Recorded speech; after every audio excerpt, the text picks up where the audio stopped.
أعوذ بالله بسم الله والصلاة والسلام على رسول الله نبينا محمد وعلى آله وصحبه أجمعين وبعد السلام عليكم ورحمة الله zan ɗan yi tsokaci insha Allah dangane da wato wani bawan Allah ana kiransa Jamilu Bauchi Jamilu Bauchi ko Jamilu Waziri Bauchi Dr. Jamilu Waziri Bauchi wato ya bayyana ne a saha ta da'awa wato da sunan wato yana iddiya'i zuwa ga manhaji ko tafarki na sunna bil haƙiƙa Jamilu Waziri Bauchi yana da wani salo wanda yake na ha'inci babu shakka yana munafurtan da'awa da kuma ainihin wato karantarwa malama na sunna shi kadai yana so ya nuna kansa kamar shi ne ainihin wato kamar ya san sunna ya san addini ya san tauhidi da'awar da yake so ya fitar da ita kenan sai ya kasance ya fara ɗaukan abin da wasu salo na daban wannan wato na bibiye shi ainihin wato waɗansu gaɓoɓi da ya magana amma yanzu maganan da ake ciki na ƙadiyyan nan da ta faru na ɓatanci ga annabi Muhammad sallallahu alaihi wasallam wato munafircinsa ya ƙara fitowa fili babu shakka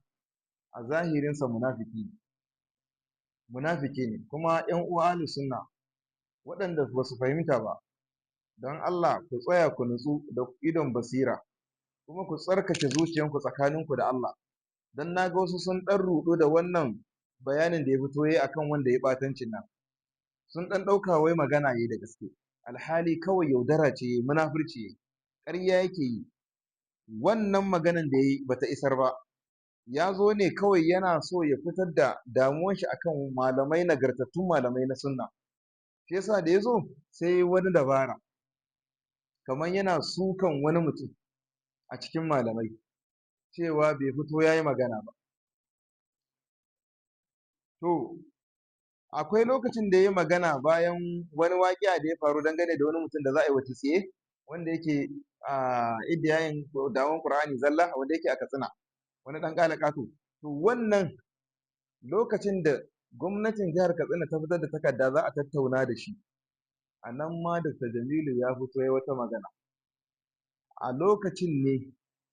ya yi magana kaman an aiko masa ko kaman an aiko masa cewa uwarsa ta yi hatsari yadda hankalinsa ya tashi kawai yadda za a iya kamanta abin kenan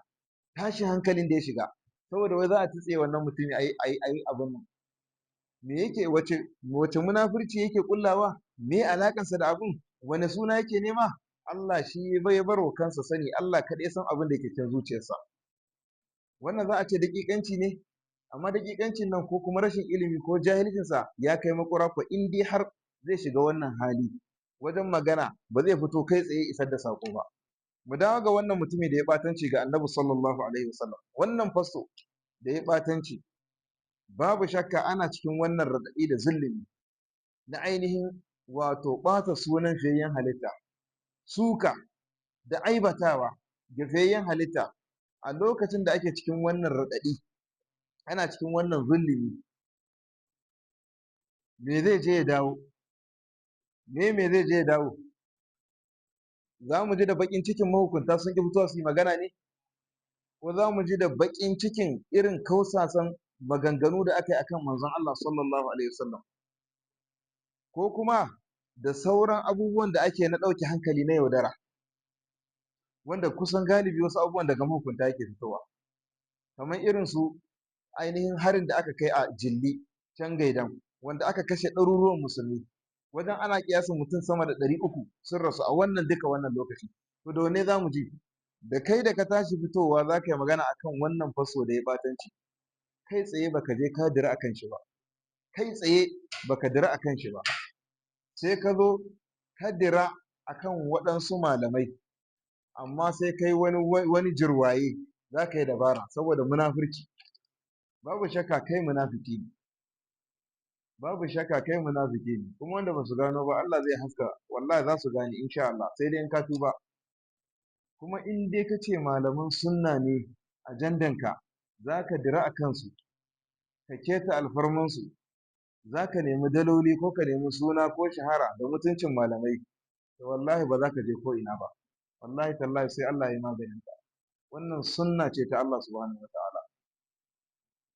Allah subhanahu wataala ce walau annana nazzalna ilayhim alkitaba wa kallamahum al-mauta wa hasharna alayhim kulla shay'in qibalan ma kanu liyu'minu hatta ma kanu liyu'minu wa sai ce walakin aktharuhum yajhalun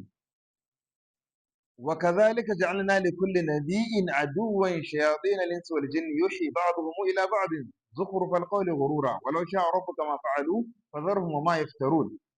Nan muhallu shahid abinda nake nema nan shine ne wa kadhalika ja'alna li kulli nabiyyin aduwwan shayatin al-insi wal jinni yuhi ba'dhum ila ba'din zukhruf al-qawli ghurura. Annabawa babu annabi da ba a samar abokan adawa ba, babu annabi da bai fuskanci adawa ba, walau wato adawa din ta cikin gida ne ko kuma ta waje. Ma'ana kamar yadda annabi sallallahu alaihi wasallam ya yi fama da matsalolin kafirai, ya yi fama da matsalolin munafikai, munafikan na cikin Madina, wasu a wajen Madina, haka aka yi ta gwagwarmaya. Wannan sunna ce ta Allah subhanahu wa ta'ala. Haka muna sane da wannan, muna sane da wannan. Baya da za a yi malami in dai yana tsaye tsakaninsa da Allah, in dai tsakaninsa da Allah addinin Allah ne a gaban shi, shiryar da al'umma ne a gaban shi, maslaha al'umma ce a gaban shi, babu shakka sai an sa masa ainihin wato abokan adawa. Saboda me yasa? Ai al'ulama'u warasatul anbiya, ai su ne magadan annabawa. Kujerar annabtan babu mai hawa kanta sai malami. Da haka wannan kujerar da ake aiko 'yan adawa a kai su ta adawa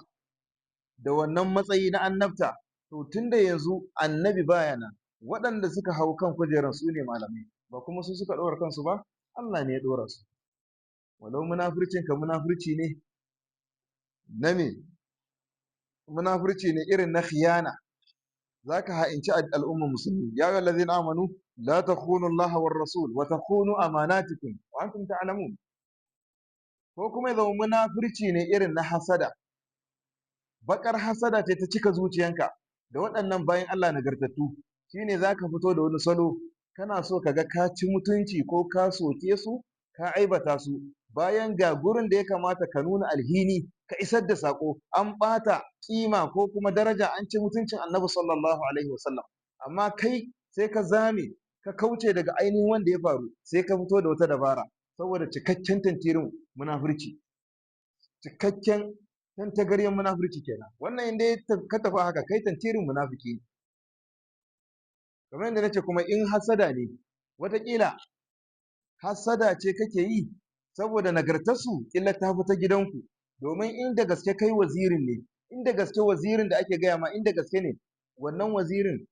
na gaskiya ne, to kaga kenan dama shi waziri ai malinta ne aka sani da naɗin waziri a sarauta da irin namu, duk inda aka je waziri gidan malinta ne. To inda gaske ne wazirantakan naka na gaske ne, to illa hasada kake saboda ne irin malantaku ba ku fito kun yi abubuwa na nagarta irin waɗannan malaman ba, wataƙila shi yasa kake musu hasada. Haka sai ka koma ka je a naɗa maka rawani kawai na waziri ɗin, ka zauna kawai a cikin tsoro, ya fi maka dama akan ka fito kai ba ilimi ba, kai ba karatu ba, kai ba wani wayewa ba, soko ne kai, baka iya magana ba wallahi, wallahi baka iya magana ba, kuma maganarka babu ɗanɗano na ilimi a ciki, kuma babu alaman tarbiyya, babu dausayi na haske na sanin sunna a cikin maganganunka, babu inda yake nuna alaman kai wannan kana da wani tarbiyya, kana da wasu adab waɗanda ka ɗebo su daga ainihin madarar sunna ta annabi sallallahu alaihi wasallam. Kawai tantiri ne kai, sai dai in ka tuba ka zo ka gyara. Waɗannan nagartattun malamai a ƙasar nan sun haife ka, sun yi jika da kai, sun yi gwagwarmaya, Allah ya ɗaukake su, Allah ya ɗaukaka da'awarsu, wanda wataƙila ta nan ne kai ma kaɗan yana so. Nan in dai ka fito wannan sa'adin, na san ba a irin malintar gidanku ka same ta ba, don wazirantaka ba mu san wace irin wazirantaka ba ce. Wazirantaka in ta malinta ce, to ba abin da ka sani, ba abin da ka ɗosana, ba abin da ka ɗosana na malinta, bal abin da kake yi wauta ne, kuma jahilci ne, sannan kuma yana nuna baƙar hasada. Yanzu kai irin yadda ake kunno wutar yaƙi a ƙasar nan, saboda ba ka lura baka hankalta inda da gaske ka rike alqur'ani ne da sunna ta annabi sallallahu alaihi wasallam wallahi in dai da gaske alqur'ani ka rike wallahi zaka fahimci abubuwan da yake faruwa in dai da gaske ka rike alqur'ani in da gaske manufanka sunna ce a gabanka isar da sakon Allah shiriyar al'umma yaɗa addinin musulunci shi ka damu da shi wallahi tallahi inda da gaske kake zaka fahimci abubuwan da suke faruwa irin wutar yaƙi da ake kunnowa yanzu wannan fason da ya ɓatanci ka san irin abin da aka shirya na kunna wutar yaƙi a ciki wanda mu da mu kawai a same shi a ɗau hukunci a kan shi sawa'un ko a hukumance ko a hannun bayan Allah kawai mu dai ji babu shi amma saboda gafala irin naka baka taɓa shi ba baka isar da sako a kai ba sai kai wani dabara kana so ka nuna ko malamai sun gaza ko ba su fito ba gardawa ne kai ne zaka zo kana ce malamai gardawa bakin gardi ma irin ka in malintar ta ku ta wazirantaka in har kun samu da gaske kun samu asalin ta ne ai nan ne asalin gardantan duk ai nan ne gardanta ma yake yanzu wannan wutar yaƙi da aka kunna a ƙasar nan an ƙetare waccan da aka kunna ta Afirka ta yamma tsakanin Najeriya da Nijar da sauran ƙasashen Afirka an azautar wannan yaƙi Allah ta'ala Allah da falalansa da rahamarsa da tausayi da rahamar Allah tausayi irin na Allah sai Allah ya sanya sulhunta wannan yaƙi a hannun malamai tsakanin wato ƙasashen Afirka ta yamma ECOWAS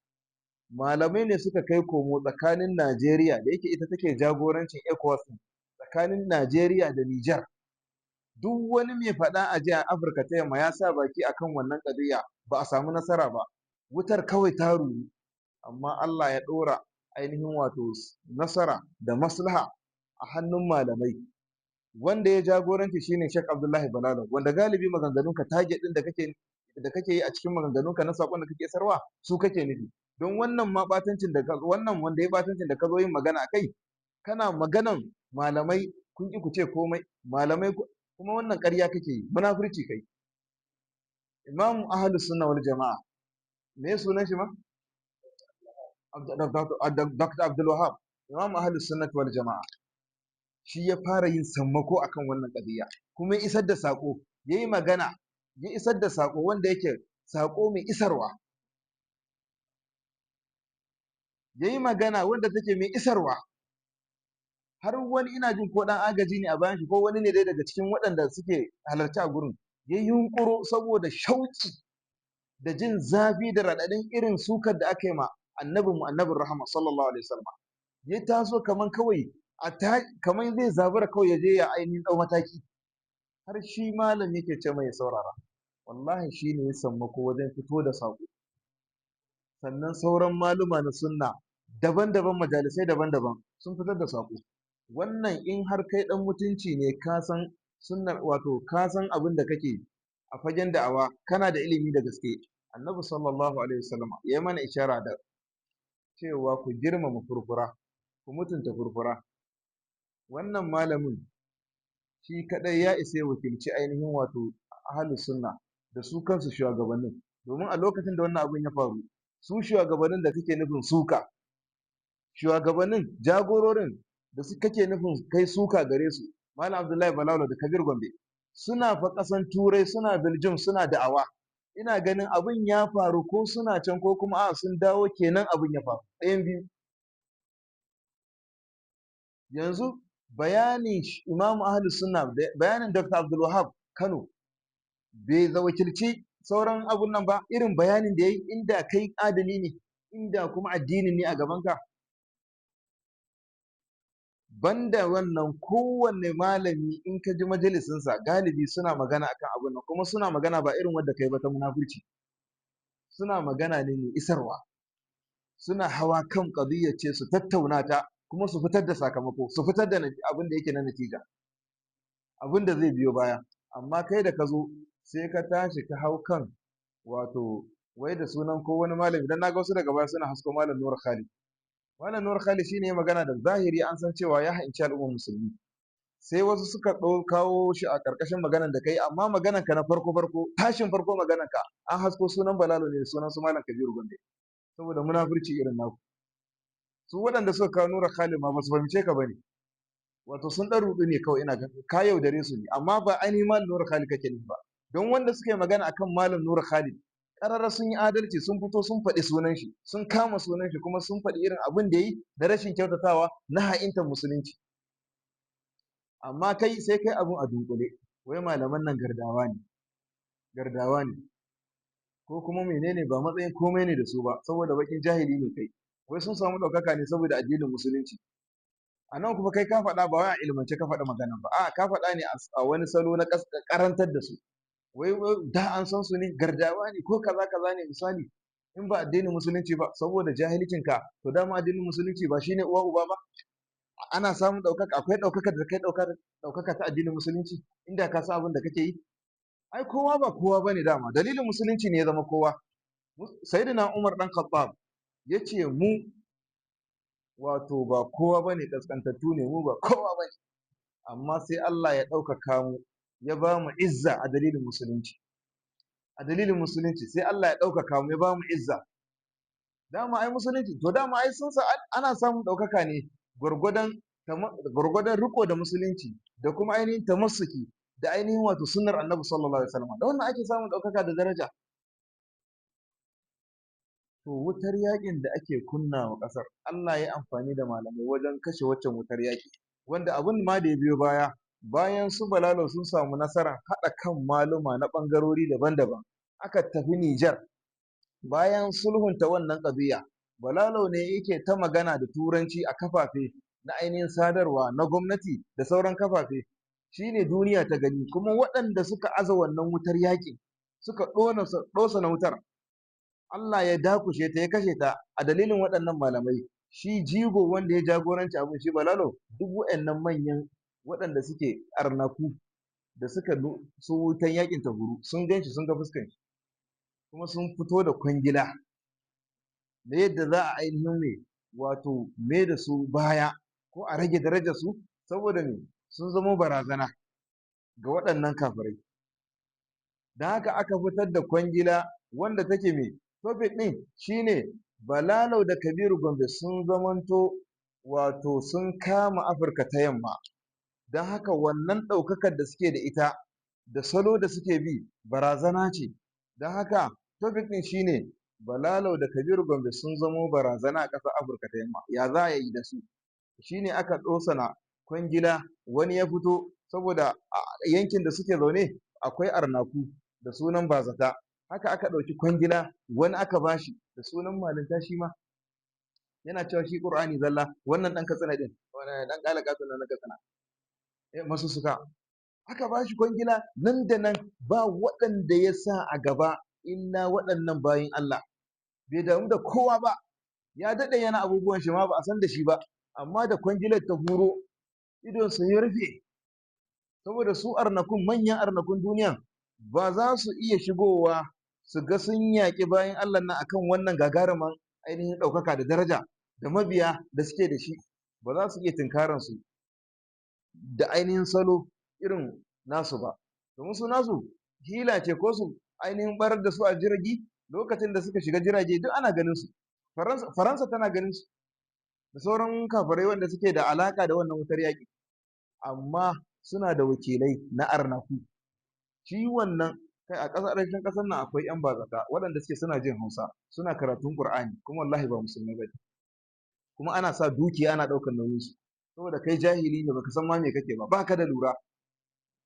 wannan kai kafin ma shi sun fara turo dan dallo zai bata mutuncin Balalo saboda irin wannan record din da ya ajiye Afirka Allah ya amfani da shi irin wannan nasara wannan gwagwarmaya kai me kai a irin wannan ko kuma tarihin gidanku inda gaske malantan ne me suka yi akan gwagwarmaya irin wannan a lokacin da suka yi samu wannan nasara kuma suka fuskanci al'amuran gabansu suna ta dawa shi kuma wancan dan kala kasan ya ci gaba da isar da kwangila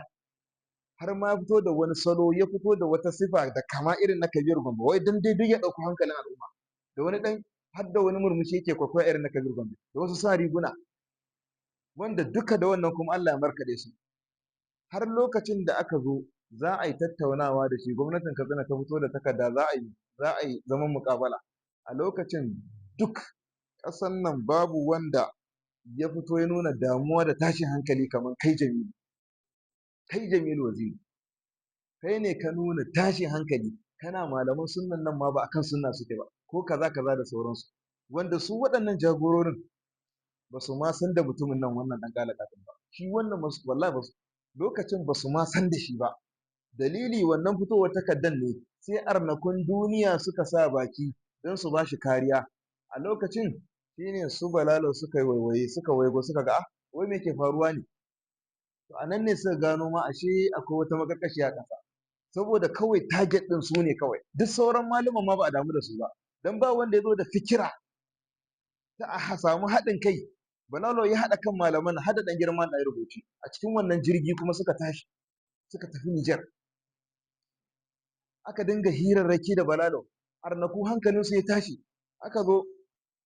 aka saki kwangiloli domin a zubar da su a ainihin dakushe ainihin wato irin jagorancinsu ko wani abu makamancin haka. A lokacin da aka fitar da za a yi tsaye ko kuma za a yi muƙabala da wannan mutum wannan ɗan ƙalaƙaton, kai ne ka fara fitowa ka fara sukan malamin sunna saboda baƙin algungumi ne kai, kuma inda kana da hankali ya kamata ka ɗauki wa'azi a cikin abin da ya faru. A lokacin da Kabiru Gombe ya waiwayo ya ga abin da yake faruwa, sai ya dakatar da wasu al'amura nashi, sai ya zo ya saka matsalar a gaba, ya tunkari wannan ɗan ƙalaƙaton ko kuma ‘yan ƙalaƙaton, ya tunkare su, ya sa su gaba da littafin Allah. Allah da ikonsa ba a je ko'ina ba, cikin ɗan ƙanƙanin lokaci ya yi biji-biji da su, Allah ya murƙushe su. Kai yanzu wannan bai ishe ka darasi ba? Yau ka ce za ka fito kai faɗa ne da addini? Malaman da suka ɗauki nauyin isar da saƙon littafin Allah su ne za ka zo ka sa a gaba da baƙar hasada, wai ɗan kai ɗin nan ɗan mutsitsi, kai ba komai ba, gardin banza da wofi, kai a gardin ma kai kartagin ma ba ma kai kartagin ba ma, kai a gardin ma ba kama kai ba, da kake sufanta soyayya da gardawa, wai ba da musulunci ba, ba a san su ba, kai yanzu wato musuluncin ba wani abu bane kenan, da musuluncin shine gatan mu ai musuluncin shine mu, shine gatan mu, shine uwa shine uba. Saboda jahili ne kai, kuma ba da gaske kake riko da littafin Allah ba, ba da gaske ne sunna ba da ko kuje bakin jahili ne kai, ko kuma munafurci ya rufe maka abin nan baka daukan darasi. Wallahi wannan qadiyar da ta faru ta ainihin samun maslaha a hannun waɗannan malamai da kuma irin makirci da kwangilar da aka shiryo don a ga an bata su, Allah ya ƙara fito da darajarsu, ya isa ka ɗauki darasi, ya isa ka gane ba za ka iya ba, ya kai ka ɗauki izina da lura. Kabiru Gombe kai rashin ma wannan muƙabala sai zama mana alkhairi, saboda me irin ilimin da malam Kabiru Gombe ya fitar, irin ilimin da ya fitar a cikin Alƙur'ani, wallahi an ɗau tsawon lokaci bai fitar da ilimi, jama'a ba su ɗaliban ilimi sun kwankwaɗi madarar karatu a dalilin abin da ya fitar, musamman lokacin da ya biyo da ɗauraya.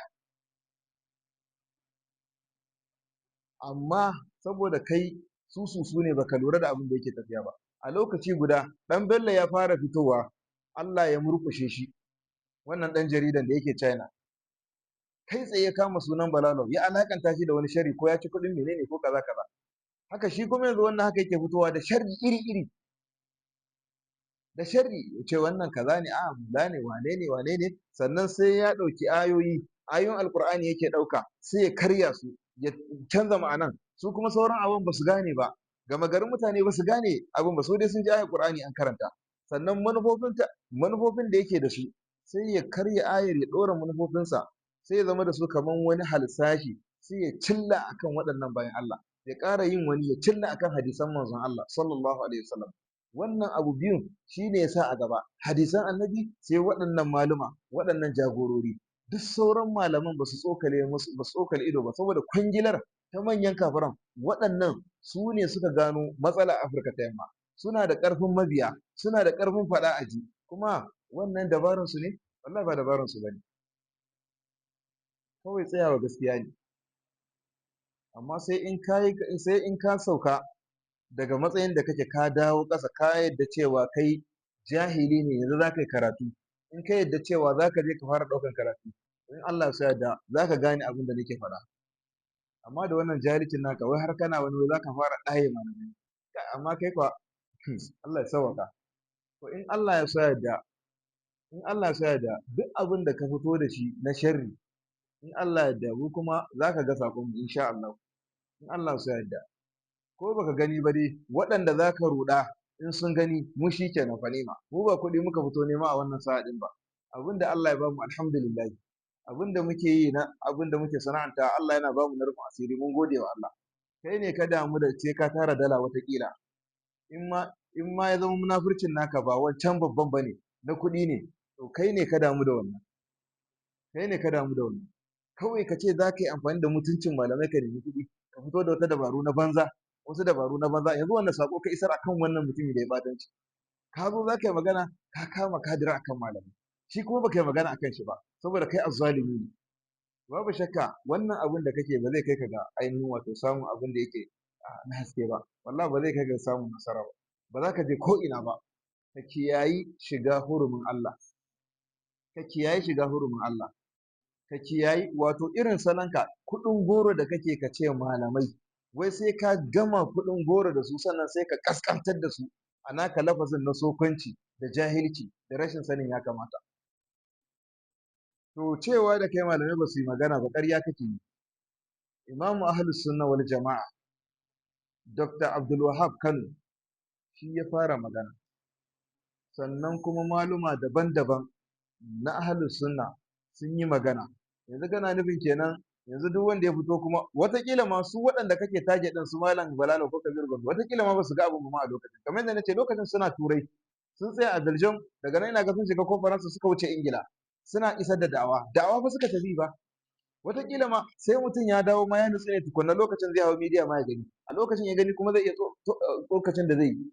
amma saboda rashin adalci irin naka kai duk baka ma kawo wannan tunanin ba su waɗannan ai ba irin ka bane shigul din gaban su ya ishe su ba komai ne daga ya faru ma a media ko suke tsayawa suke kallon abin nan ba wani fa in yi karatun da zai yi ya shiga wasu sabgogin kuma daban karatu an daina da kawai an tura shi bai san ma me ake abin nan ba amma saboda rashin adalci kai ba musufi ba ne ba ka da insafi lalle ba ka da insafi kuma wannan rashin kunya taka ba inda za ta kai ka ba inda za ta kai ka ina baka shawara da kuma gargadi ka kiyayi shiga alfarman malamai wallahi tallahi za ka zube ƙasa warwas in ka ce malamai ne za ka taka ko ka bi ta kan mutuncinsu don ka samu wata duniya ko kana neman biya wallahi ba inda za ka kai babu inda za ka kai kuma wannan abin da kai waɗanda ka ga mu za mu iya ja maka za mu iya bar wato mun barka dai da Allah ka zo za ka yi magana akan mutumin da ya batanci ga annabi baka jira akan sa ba baka fitar da wata natija ba ba abin da ka faɗa kawai ka zo kana wani munafurci mun barka da Allah bakin azzalimi in Allah ya shirye ka ka tuba shikenan haka muke so amma wallahi ka sani waɗannan malaman sun girme ma gidanku duk wazirantakar da kike gidanku wallahi sun girme ma gidanku gwagwarmayar da kai me kai me kuka yi wanda suka sadaukar da rayuwarsu Allah ta'ala ya sauwaka Allah ya shiryar da mu gaba daya subhanakallahumma bihamdika ashhadu an la ilaha illa anta astaghfiruka